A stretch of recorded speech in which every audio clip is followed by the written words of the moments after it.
तोर दुल्हा हो, गौरा तोर दुल्हा हो।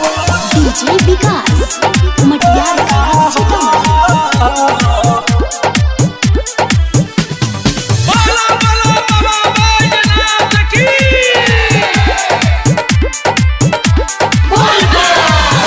कर जानी तंग भोला जी रहबो ना संग भोला जी। दिनों राती खोजेला तू गांजा औरी भांग भोला जी। टूटली मड़ैया डोल हो, हाँ हाँ हाँ हाँ। नदी बीच जैसे उमल हवा डोलौ वो सही बस हवा डोला हो। चढ़ते सावनवा लोग कहाँ हो कि गौरा तोर दुल्हा हो डोला हो। गौरा तोर दुल्हा हो, गौरा तोर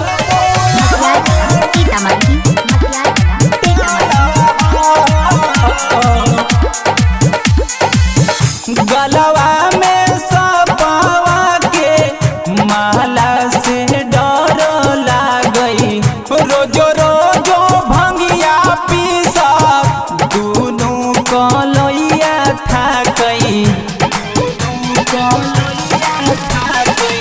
और जी हम तोहरा से करहियो हमरो तू बात माना हो।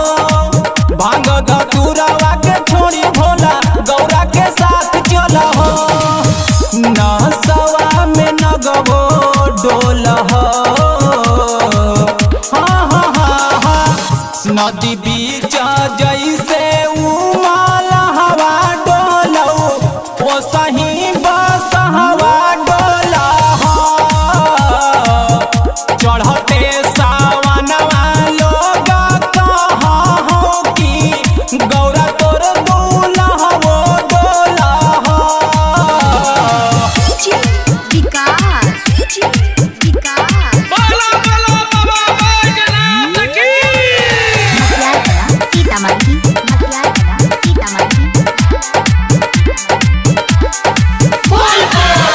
तोहरे फिक्र में भोला हो गईनी देखो पागल। आवत जात में टूटी गईले हमरो पौआ के छागल, हमरो पौआ के छागल। अपने तू रहता हरदम नसवा में चूर भोला जी। राखेला हमारा के साथ में ना चल जइबो दूर भोला जी। भांग बिकस बवल वो घोल हो,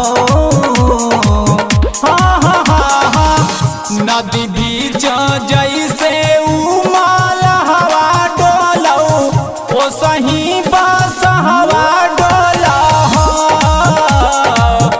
चढ़ते सावनवा लोग कहाँ हो कि गौरा तोर दुल्हा हो डोला हो।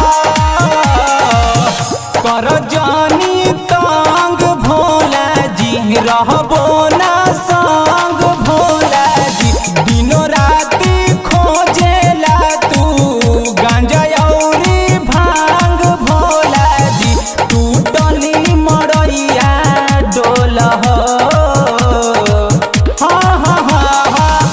नदी बीच जैसे